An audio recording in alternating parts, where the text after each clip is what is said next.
Good morning, YouTube. Today we're going to be telling you about last night's WWE Fastlane pay-per-view. Welcome to Jonesy Chats Wrestling. I'm joined by some special guests, none other than Steve and Mex. Also going to be talking about the recently released Andrade. Stay tuned. We want to hear your opinions in the comments. We hope you listen to Jonesy Chats Wrestling with Steve and WrestleMania UK coming up next. Stay tuned, guys. It's on the way.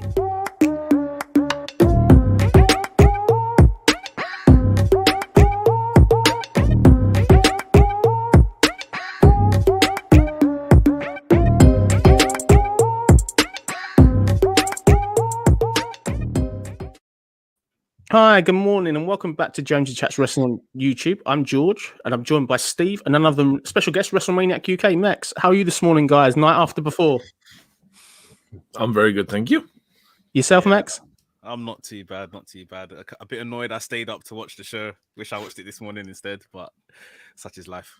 The road to WrestleMania, the sacrifices we make, eh? No, definitely. Coming up on today's show, going to be talking about last night's Fastlane, all the stories coming out of that. Also going to be discussing Andrade. Andrade's been released this morning, apparently. We're going to go into that in detail. For anybody that's new to the video, please obviously give us a thumbs up. Please give us a subscribe. And yeah, please leave any comments you have and observations about Fastlane. But let's kind of get to it then. So obviously the show starts up. Great kickoff show. I really kind of enjoyed parts of it. The main thing coming out of the kickoff show is Shane McMahon's conveniently injured, which is probably going to say that their match may not happen later in the show. What was your thoughts when you saw that Shane McMahon may not be wrestling on Fastlane? I'll go to you first, Steve. I think it might be legitimate. I think that might be the right reason why they actually pulled it from the website earlier on in the week. It's the only thing that would make sense as to why they pulled it. That, or they just actually want to delay this till Mania, which I think is stupid, but you know. Yeah, what about you, Max? I don't think it's legitimate. I think this is just WWE being sloppy because 1 minute he was injured, next minute you're still advertising it, then you wait until the night of to show us that he was injured. Then obviously Elias played into it somehow. I'm happy they just keep this off TV. We'll see, you know, the match at WrestleMania. Unfortunately for some don't want to see it, but I'm always down for Shane falling off something and going through something. So it is what it is, isn't it?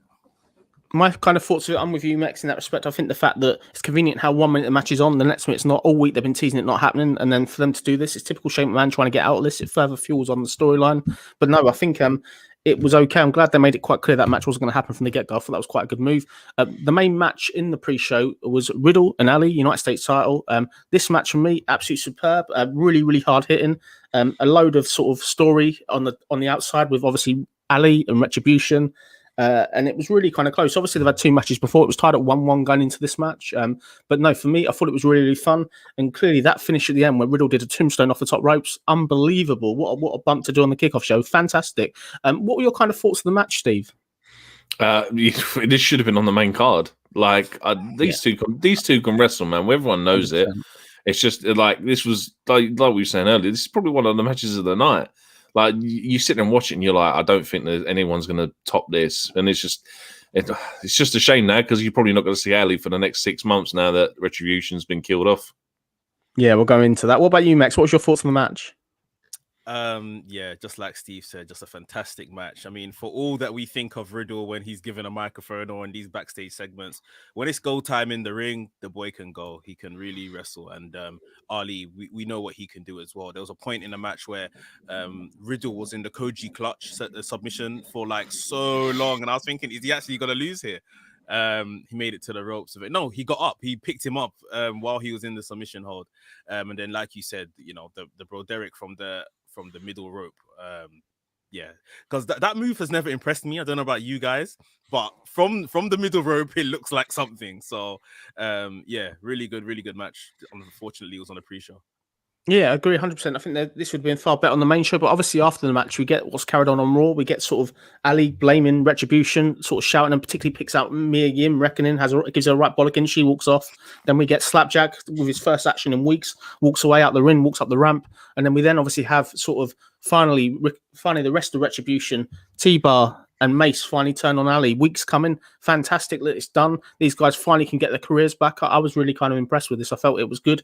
It just shows you how far Retribution have fallen. The fact this wasn't on the main card. I think this was hopefully this is the go home angle. It's done now. I'd like to see him go off and be singles wrestlers, but I was glad it's done. What was your thoughts, Steve?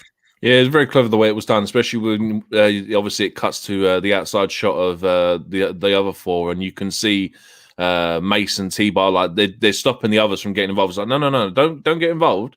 Let him do this on his own, just to prove a point. And it was, they actually did really well in this. Hopefully, Mason, T-Bar go on to form a tag team, because that'd be pretty cool. I think they have ring chemistry. Shane Thorne I kind of worry for. Like, I know he's obviously sort of like in the cruiserweight division. Whether there's anything for him on Raw, I don't know. And Mia Yim, oh man, just be nice to see Mia Yim wrestle again, to be honest. 100% agree. What about you, Max? Yeah, pretty much the same. Mia Yim has suffered from retribution the most, because I think we've seen her on TV once. Wrestle a match which she lost. I think she's been on main event a couple of times, matches with Nikki Cross, if I'm correct. But nothing has come for it for her, really. Nothing's come for it for any of them. Let's be completely honest. Ali has tried his hardest, his darnest to kind of save this whole thing. Like Steve said, I think Mace and T-Bar would be good in a tag team. However, at the same time, whilst we're kind of getting this more physical approach on Raw, especially with these matches of Drew McIntyre and Sheamus, I would love to see, Dijakovic kind of mix it up with these guys as well.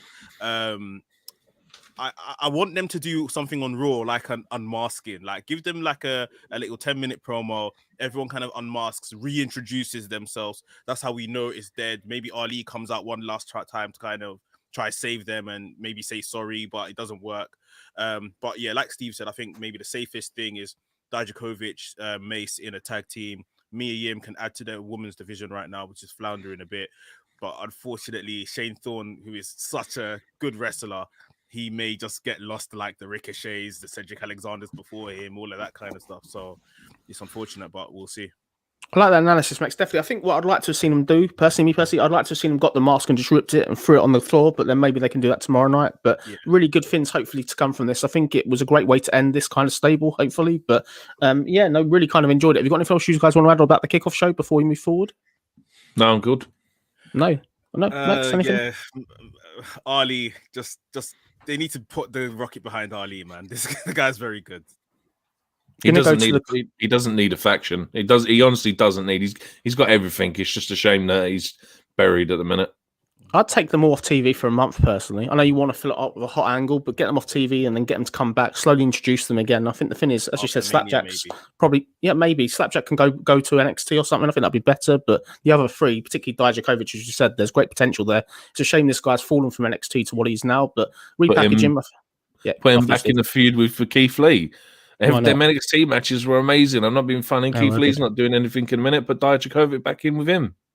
100%. I'm going to quickly go to the. Sorry, Max. I was just saying they could have possibly done this at the end of 2020 and re-debuted them in the Royal Rumbles. They could have. Yeah, agree. 100% agree. I think the thing with it is, it's just one of them things where it's been dragging on, but at least they've done it now. I'm going to quickly go to the comments. Review Geek 3000. Yay. I think that's meant to say hi. Wanting to Review Geek 3000. Thank you for being up so early, checking out the review. Yeah, let us know in the comments what you think of the pay-per-view last night, please. Just going to go forward now. So obviously starting the main show. The show starts up. Interesting video package. I really love the theme of Fastlane. I think the theme music's perfect. I think it's on point. Were you guys a fan of this chosen theme? I'll go to you first, Max. Not really, if I'm completely honest. It just didn't. Controversial. If I think the music, it just didn't scream pay-per-view or like a intense pay-per-view that meant something, which it turned out not to be. So yeah, for me, it just didn't. Yeah, I just kind of saw past it. What about you, Steve? Did you like the theme or not? I like the song. I just don't think it fit for the pay-per-view. And then, but then as well, it seemed to be that they had two different kind of sort of theme aesthetics going on for the thing. Yeah, because you had this obviously this neon car racing through every time they sort of changed scene. But yet all the promo stuff is them on like a Scottish countryside road. I just didn't understand the appeal of it all. But yeah. No, well, good analysis. I think for me, it was a bit like a 2021's version of Axel F. Beverly Hills Cop. It was a bit like that. That's the vein I got for it. I don't know what to do with Fastlane. Maybe the cops pull people over. I don't know. Moving forward, but the show obviously starts up. We get this women's tag team match, long built. Surprised it's on this place in the card. Really, really surprised. Obviously, it's been building for many weeks. We've got Shayna and Nia facing Sasha, Bianca, Reginald's back. My thoughts into this, I was really kind of excited for this match. I was really sort of looking forward to it. I felt WWE put themselves into a corner. This was a rematch, obviously, from last month's Elimination Chamber, but in terms of the match, kind of going through it quickly, there was a lot of kind of near falls. It ends up with a lot of tension between both teams, which was kind of interesting.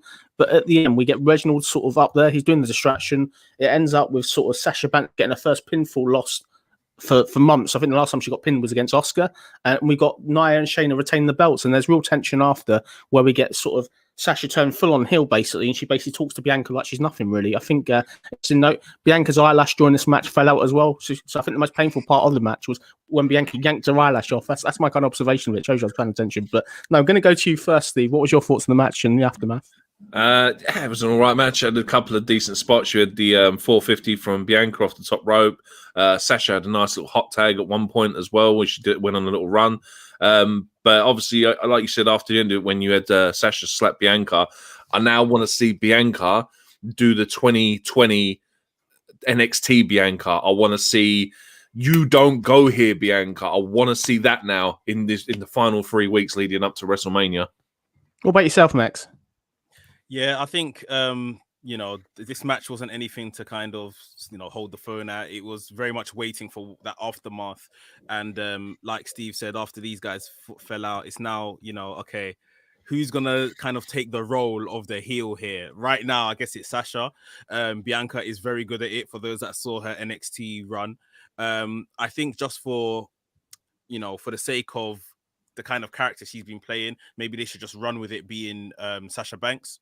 But I'm happy. Maybe now the distractions of Reginald, this tag team stuff, is probably out the window for the next 2 to 3 weeks on SmackDown. It is just going to be Bianca going up against Sasha in the build to their WrestleMania match, because that hasn't been as intense as I would have liked. And then whoever's going to win at Mania, that's another question altogether. But I think I'm just happy to see that we're at this point now, finally. Definitely. I think it was an interesting choice. I think the fact they haven't really paid out where Reginald's loyalty lies as well, that's an interesting dynamic. Do we still see that Sasha potentially joining Reginald at WrestleMania? Do you still think that's the end game here? Would you go with that, Max? I know you said that on other podcasts that you think that we're going to get this big heel turn at WrestleMania. There's real signs of that already, I think, on this show.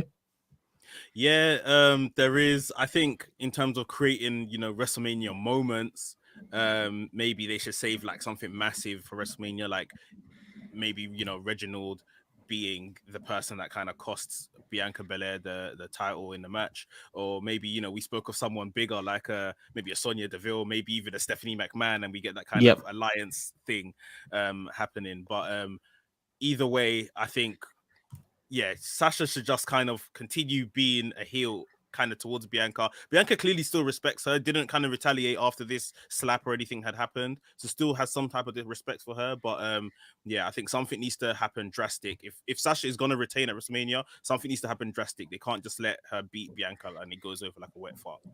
100%. I think she does the heel turn at WrestleMania. You can get a match out of them at Money in the Bank again, I think, which is or even SummerSlam if you want to delay it longer. But definitely. You guys got anything else you want to add before we go into the next kind of segment? The only other thing I had was when they made their entrances on my notes, I put Bianca and Sasha versus Jax, Baszler, and Reginald. That was the only thing, because as soon as I saw him, I was like, oh man, why, man? I was surprised he wasn't involved more, but I think he obviously. I'm glad he wasn't involved more. But literally, when he come out, and I was like, this is a handicap 3-on-2 match straight away. I've got one last bit of analysis from me. I think the thing with it is they haven't really done a good job of painting where his loyalty lies. I think halfway through the match, I was kind of thinking to myself, whose side is he on, really? You're looking at this, you're thinking he's smiling when Sasha Banks has got the offense. He's then sort of costing her. It's very double-handed. It's very weird, but let's hope we continue she's there and they follow this storyline up, because I think they have to do it now. I spent a lot of time building up this Reginald character to be a part of this women's division in some capacity. I really would like him to sort of take a step aside. He can be with Nia and Shayna in the women's tag, that's fine. But let's keep Bianca and Sasha one-on-one, really. I think that's the way to move forward. Yeah.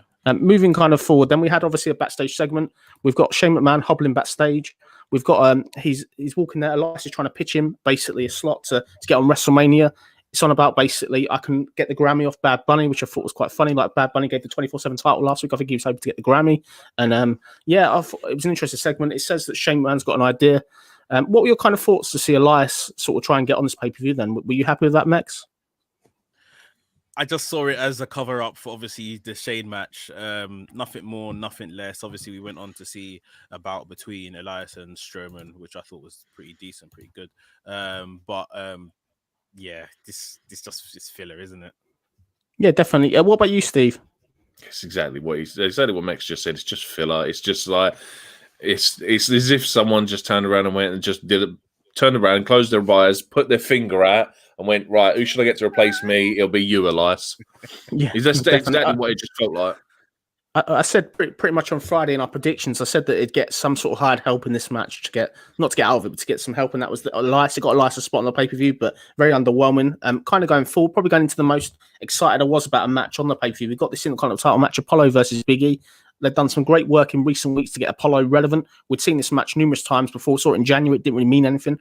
But sort of going into this, I thought this was going to be great. Starts off really, really well. We got Big E talking to Apollo, literally talking to him. This is why I'm doing it. Great reaction from Big E. You're really sort of thinking, great. You're not really hearing Apollo with his accent or anything. He's not really sort of saying, stop, stop, stop. It ends up with them kind of trading it.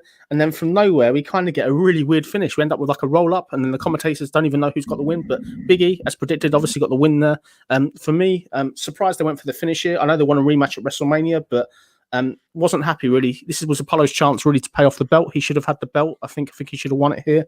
I think the only positive I can give to this real segment after was the fact that we had Apollo did the beatdown after, which makes Big E look sort of like he wants some revenge. What was your kind of thoughts, Steve? Big at the end, like you said, Apollo saved the ending of this match, because the end of this match went down like a wet fart. Like, obviously, like I said to you before, no one knew who was pinned. So I don't even think the pair of them knew who was being pinned. And obviously how it ended, you got the surprise pinfall victory. And then obviously Apollo just gets up and think, oh, what can I do to sort of justify this? I know, I'll just attack him and do the beatdown, which is props to Apollo for saving it. Because a lot of wrestlers would have just sat there and just been like, what do I do now? I don't know. Someone's messed up.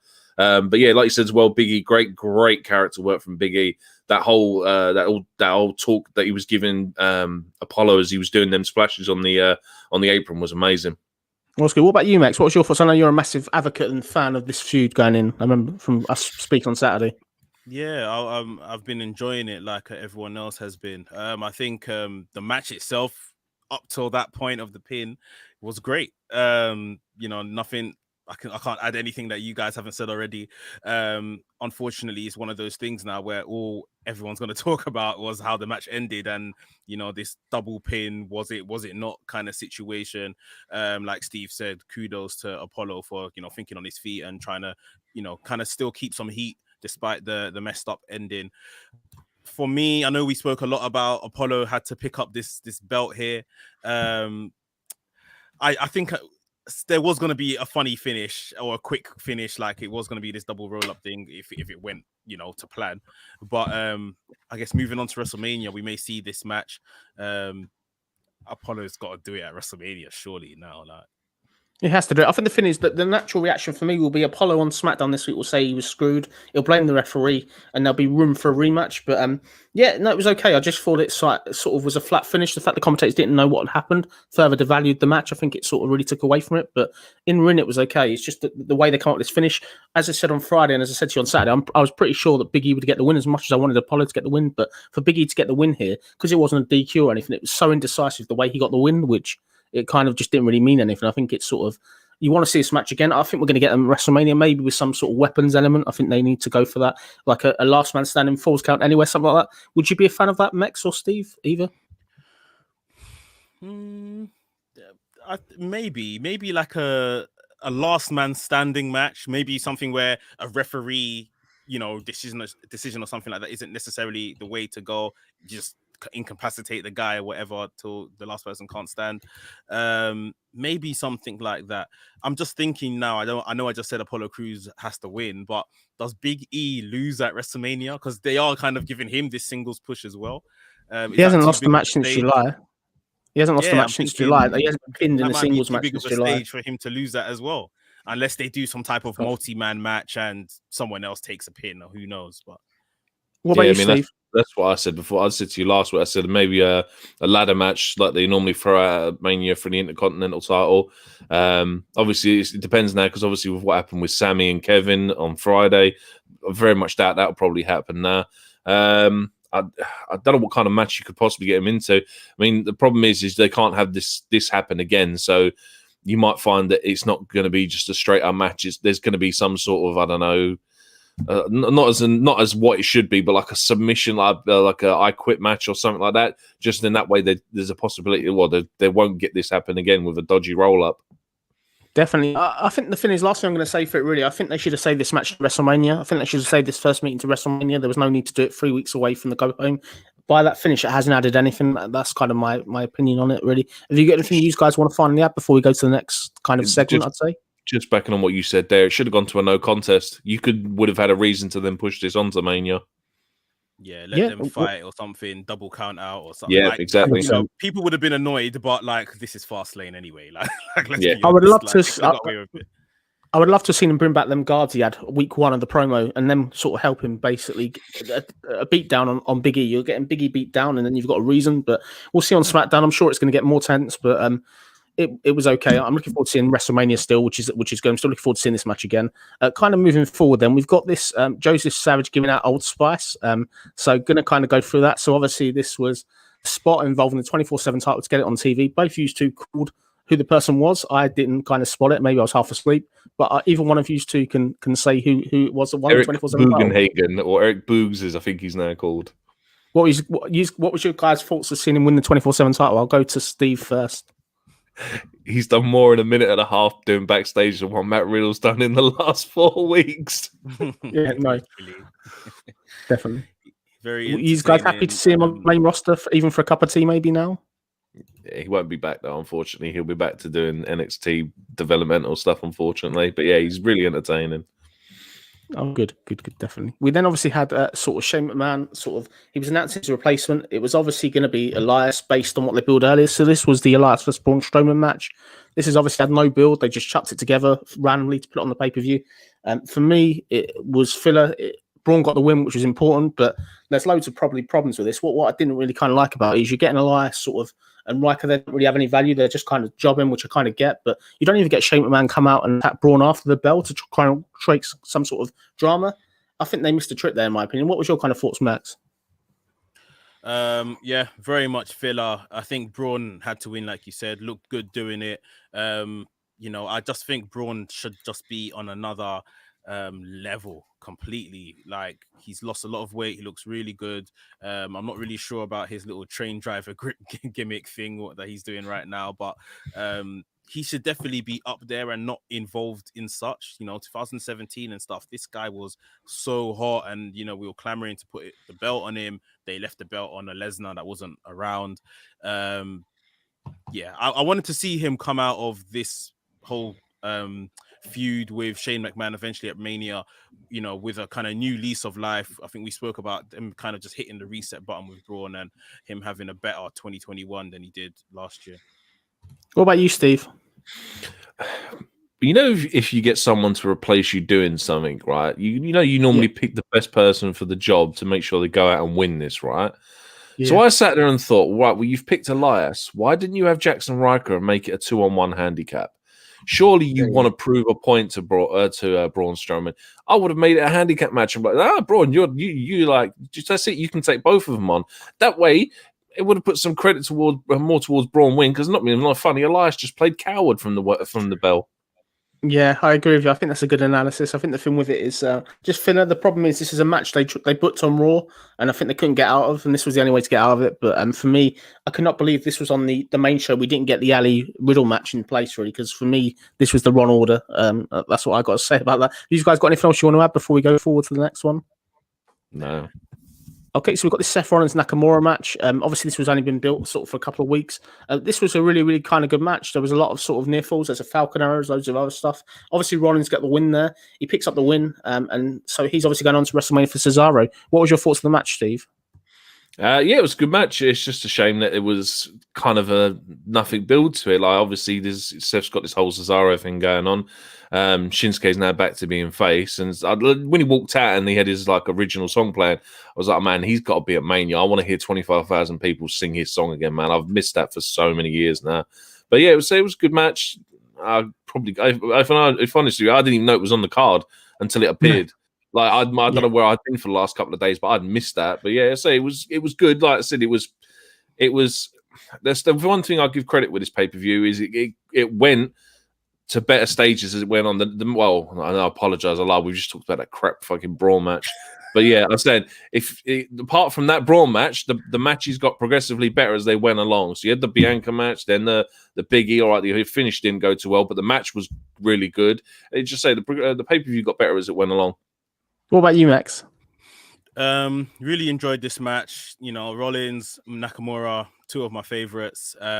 Great to see Rollins back in the ring, one-on-one match. We saw him at Royal Rumble. Obviously before that, he's been on paternity leave. Great to see Shinsuke back on a pay-per-view, doing, what he does best as well. I thought, with a couple more weeks of build, I know this Shinsuke stuff is kind of like a side story to what's going on with Cesaro, but this could have really meant something with a couple more weeks of build. I guess Shinsuke going out of this match, he's not got anything towards WrestleMania unless they put him in some type of multi-man match, like we say. But this was really entertaining for me, and I think it was on the kickoff show, Seth Rollins, and he was talking about his suit and how everyone's loving his suit game and stuff like that on the socials. His character for me is kind of, I know he's not quite Messiah anymore, and it's kind of like cocky heel, but I find he's doing kind of what Bailey's doing.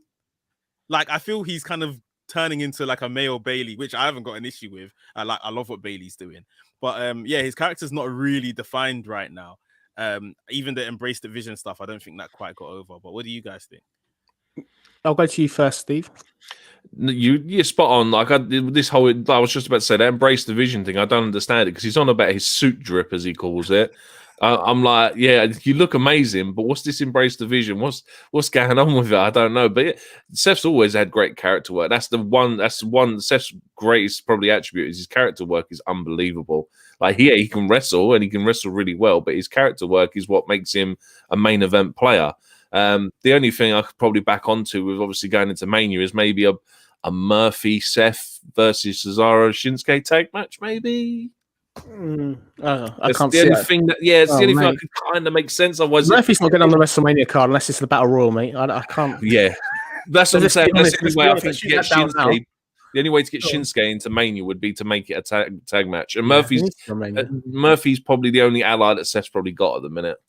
Yeah, I think they've done an okay job when he's come back. Obviously, they destroyed him when his feud with The Fiend, and the Messiah thing was absolutely awful. But Seth's always been good in ring. Just needs to kick on, really. I think interesting choice of music, but didn't change his music back. That's fun. But babyface thing to do, but he's not a babyface. Question marks. But no, looking forward to seeing this. I think the only thing I would like to have seen more was I'd love to have seen Cesaro come out after. They've not really. I kind of lost the fact that Cesaro is facing Seth in 3 weeks' time at WrestleMania.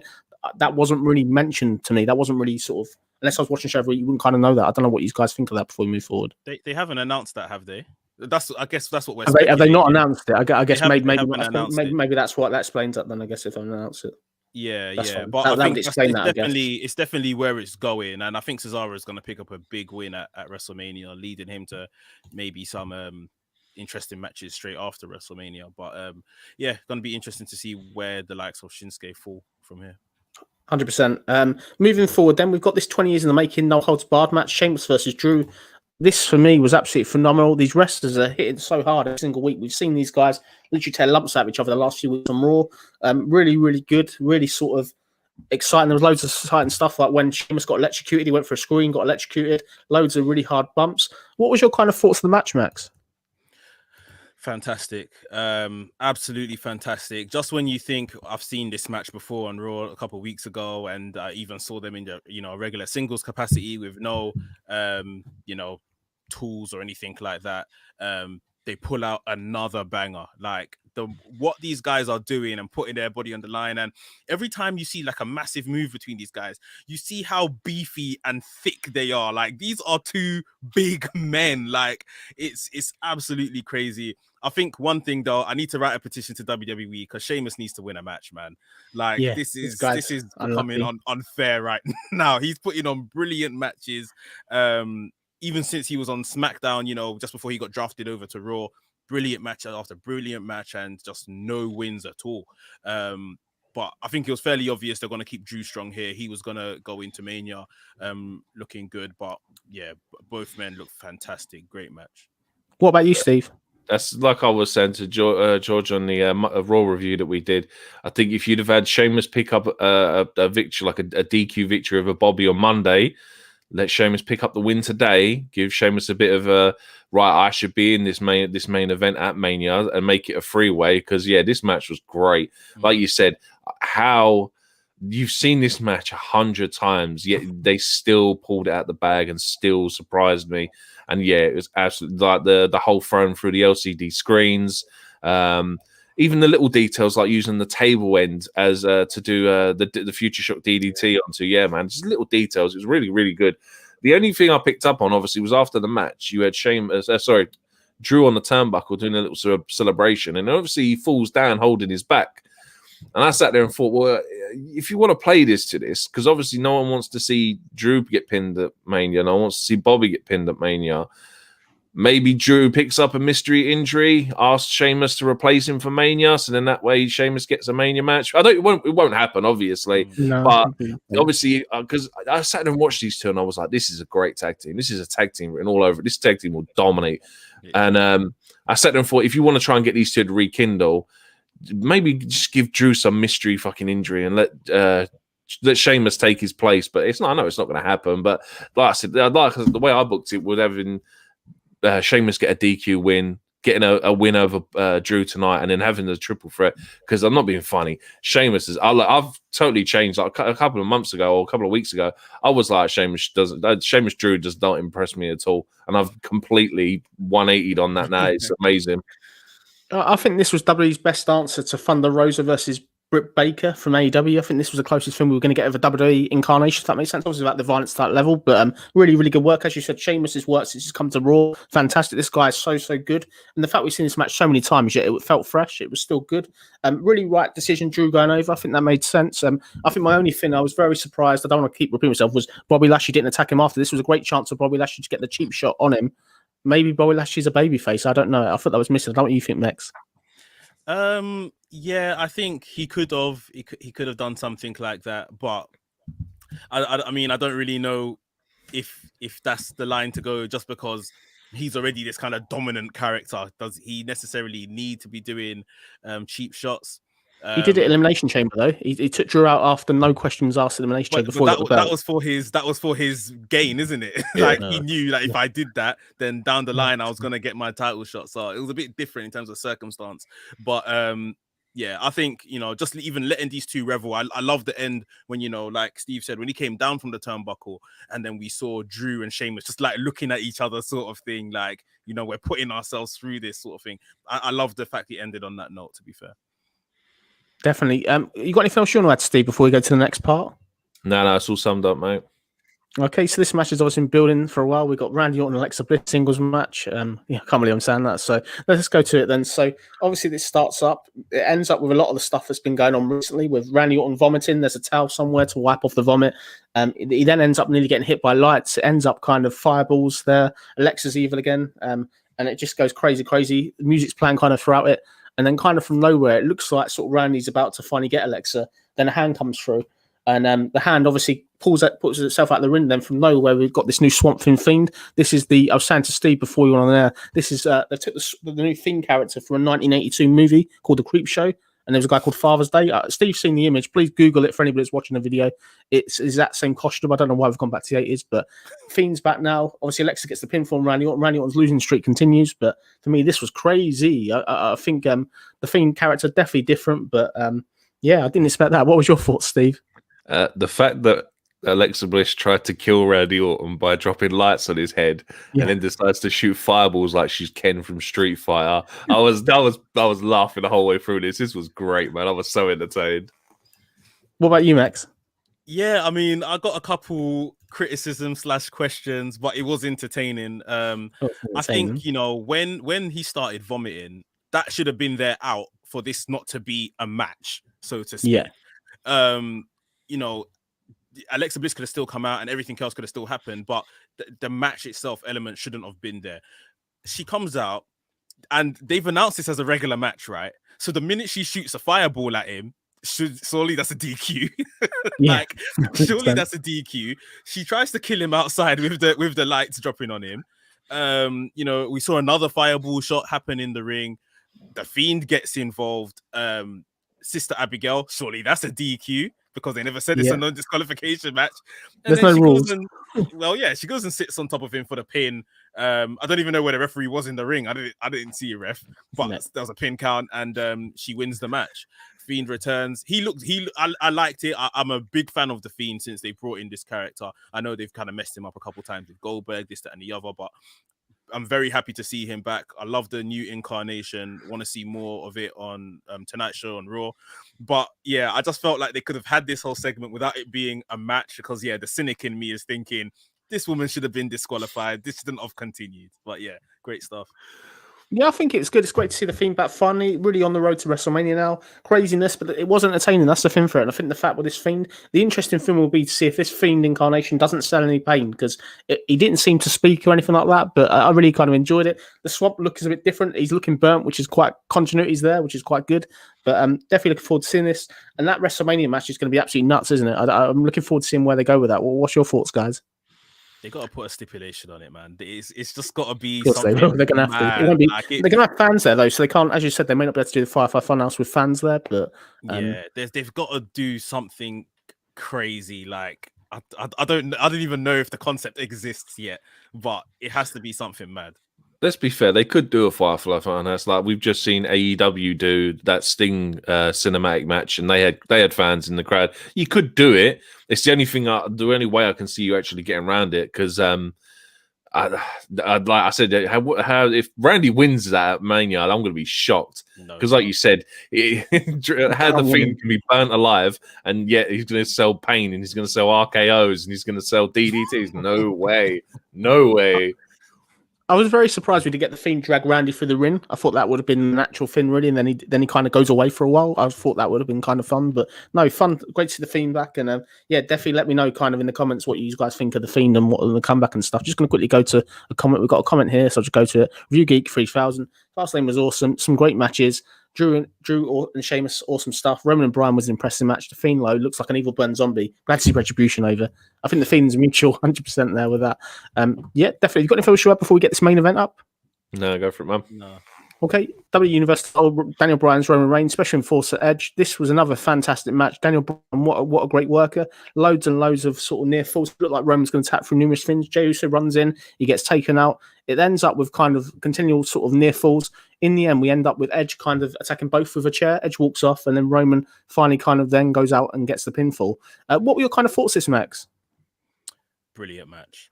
Just a brilliant match, from Roman Reigns dominating to every time he was like nearly gonna be put in a submission hold, like that, the kind of panic that came across his face.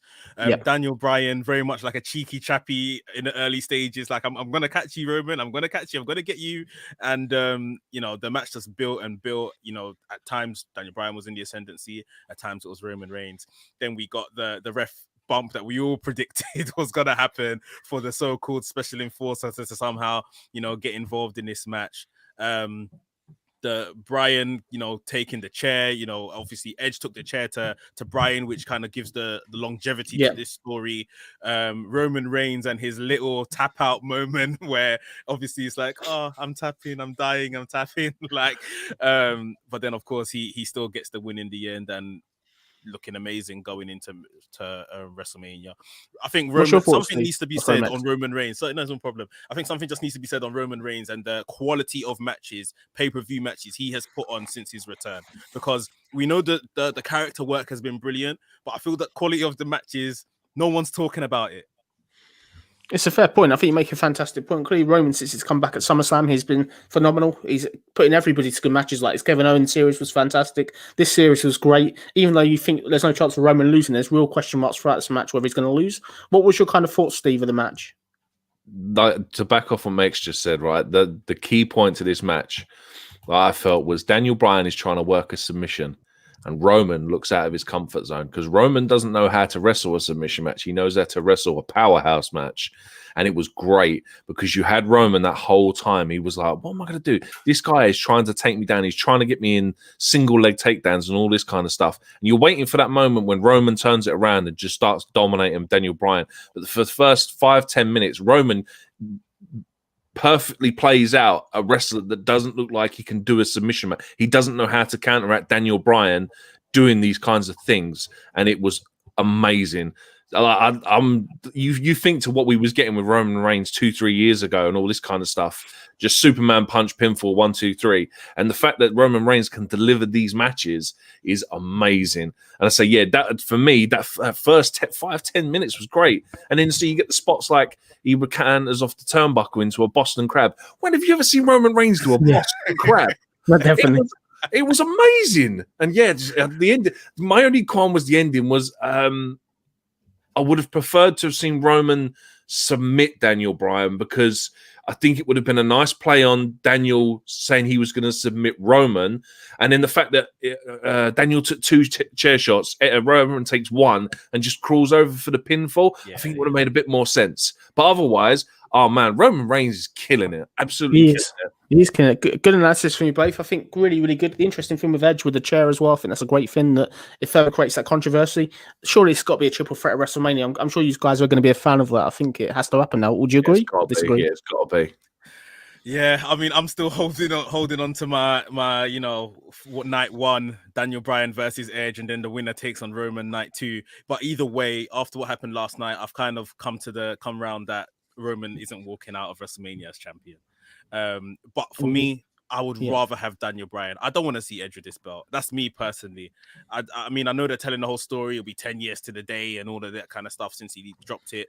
But I just feel like once he gets out of this feud with Roman and Daniel Bryan, I can't really see where he goes. Like, I can't see it long term. Daniel Bryan, if this is going to be his last run, I think this should be it. He gets another big moment at WrestleMania. But unfortunately, my guy Roman, I don't think he's walking out as champion. See, I initially thought when this match started, I was like, right, you've got Edge as the enforcer.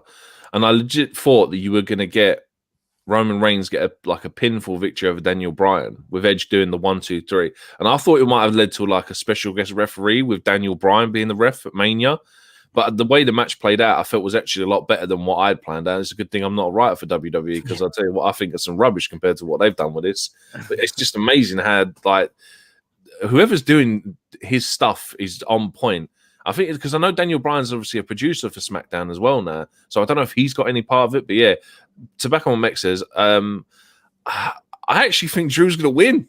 I can't see Edge winning at Mania. I can't. Roman's too good at the minute. Yeah. Roman is too good. But then again, this could be the reason why Edge is going to win because Roman is too good. Would we be a fan of for once like sort of champions retaining like Lashley beats Drew to retain, which I think they've got to do. Lashley's the Kofi Kingston, he's the up at the moment. There's something good about Lashley, and I think Roman's got to retain. The thing is, if you take this belt off Roman hasn't lost a match since 2019. He hasn't been pinned since 2019 to Baron Corbin. This guy now, you don't want to sort of drop him up.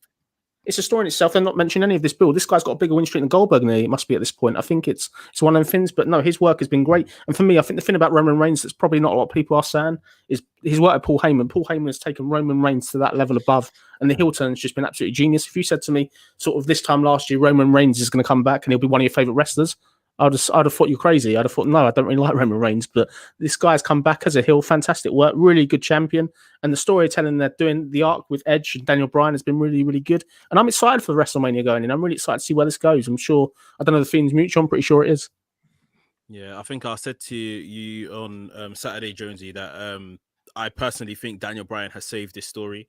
The minute Edge kind of picked Roman, nothing really clicked between them. I know it wasn't many weeks, but since Daniel Bryan's kind of insertion into this story, he's just ticked all the boxes and he's ticked everyone off while doing it. But he's been so good. And like I said, this may just be another Daniel Bryan moment. Or if they go the triple threat route, he may be the guy that, Edge pins to win the championship. That way they keep Roman strong. But either way, a good chat. That's a good chat. There's some intrigue going into this match, and that's all you want at WrestleMania season, really. So yeah. Perfect. You want the not knowing who's going to win. That's what you like. A lot of the time with this stuff, you can predict who's going to win and stuff like that. On the occasion, like Mania last year, not Mania last year, year before, when you had Kofi, you had all the baby faces winning the titles 2 years ago, which was a shock because everyone's thinking, oh, you'll get 2 out of 3, but you won't get 3 out of 3, and it was really good. And that's what they need to do going into Mania. They need to be like, I honestly don't know. Like I said, we're arguing now just between between Roman and Edge who's going to win. You throw Daniel Bryan in that mix as well, it's a complete split. It's because you've got the chance of Roman not having to be pinned to lose the belt. That's what that does as well, which is really controversial. And I think the thing is, for me, last thing I'm going to say about it is I think Edge is his best work as a heel. I don't think he's very comfortable as a babyface. I think the thing is, if he was going in as a heel and Daniel Bryan's sort of the babyface element of this match, it will work. But while Edge is kind of a tweener and you've got Roman Reigns as a heel, for me, I'm going to be cheering Roman Reigns at WrestleMania. I think it's sort of one of them things where the fans are going to be there as well. The fans aren't going to be programmed by Thunderdome saying, you need to cheer, you need to boo. This is going to be a genuine reaction. And to get to see Roman Reigns in front of a crowd, I'm looking forward to seeing what the fans do. I think we're going to get him cheered, which will be interesting to see how they handle that, I think. Yeah. Are you guys going to sort of go, any final thoughts before we score the show and then go to this Andrade story last? No, I'm good, man. Okay, if we're going to score the show, I'll go first out of 10. I think the show was solid, very good in ring, a lot of good ring stuff. A couple of not so good things, but no, for me, I kind of enjoyed it. I did question before going into this why we need to pay 3 weeks from WrestleMania, but it was worth the investment of time. I'm going to probably go 7 out of 10. What about you, Max? Yeah, I was thinking about a 6.5, but I'll be positive and I'll give it a 7. How about yourself, Steve? I'm going to go for an 8 just for that last match, because that last match just blew me out of the water. Like, I wasn't expecting much, and I was happily changed on my ways of thinking about it. Because yeah, man, that match at the end, man, just killed it for me. Definitely. I'm going to go forward then with the final story before we end the podcast today. So we've obviously had last night, Andrade's got his release finally. This obviously originally was talked about back on the March 8th, where he asked for his release. It was rejected. Obviously, he's taken the name La Sombra now. WWE have finally granted the release. My reaction to this is, thank God. Well done, Andrade. Andrade, this is a guy that's not been used properly in WWE ever since Selena Vega and him broke up from NXT. This guy's not been used. Interesting to see what happens with Charlotte as well. Charlotte, obviously, apparently not in the Mania posters, but for me, I think Charlotte's going to work. I can't see her not be working. I think she must have a contract. I don't think she'll be able to get out of it. But no, what's your kind of thoughts then, Steve? This is a guy that was 2 years ago putting on 5-star matches with Johnny Gargano in NXT for the NXT Championship, and look what they've done to him. Did you know the worst part is you could see it coming from when he came to main roster and they changed his name from Andrade Cien Almas to just Andrade, and you were like, this guy is not going to go anywhere. Like, his whole persona on NXT was perfect to a T. His wrestling, his matches, say it takes 2 to tango, but Andrade is special, man. And I say, I'm glad that he's been released, because now he can go somewhere, whether it be AAA, New Japan, AEW, wherever. You're going to see the proper Andrade. You're going to see NXT Andrade that we saw 2 years ago. You're going to see that again, and it's going to be amazing. What about you, Max? Yeah, Andrade is someone that, you know, he really ticked the boxes for me. Even from his NXT run, you know, he came in hot. For those that remember early NXT run, he went on a losing streak when he was doing this kind of party boy kind of character. He would lose matches and just walk out with a bunch of women like, well, you know, let's go party anyway. And it was Zelina Vega that came back, kind of put him on that course correction, got him to the NXT Championship. He came to the main roster. He had a very good series of Rey Mysterio. If you guys remember back to early, like maybe the first half of last year, when Paul Heyman was booking Raw, big advocate for the younger guys. Aleister Black was on TV. Andrade was on TV a lot. The minute they took Paul Heyman out of that role, it was like, yeah, we don't really have anything for him and Aleister Black. And unfortunately, you know, he's literally done nothing. When yourself, George, you told me this morning, the news had broke that he's been released, I went and just done my Googles and stuff. 161 days since he hasn't been on TV. Last was on TV. Last TV on the 12th of October. He lost in 2 minutes to Angel Garza. It's an absolute travesty. He put in his release. I think that obviously we saw that they rejected it initially. I think that Charlotte maybe has a part to play. Maybe she's gone, yeah, I'm not doing nothing unless you either put him on TV or you let him go. We've seen her being advertised for WrestleMania, come off all the WrestleMania media, posters, all this and the other. I think she may have kind of pulled an ultimatum here. She's obviously got quite a bit of stroke in the company. I don't think we know it takes a genius to see that. And then all of a sudden he's been released. So all the best to him, like Steve said. I mean, I want to see him turn up in New Japan. I would love to see him and Zelina kind of, reignite and do their thing somewhere, maybe AEW, because he's going to go AEW, hasn't he? Surely I can't see him in Impact Wrestling, like maybe in Japan. He's the type of style AEW would use. They've got this second show coming as well, the second TNT show, so there's going to be space for him. Zelina Vega is definitely someone that the AEW female roster could use. So I want to see those two rekindle because they've got a lot of unfinished business in my opinion. Great on-screen chemistry, the whole shebang. Yeah, I mean, the worst part is as well is that WWE turned down a storyline for Andrade and Charlotte to be a power couple on TV.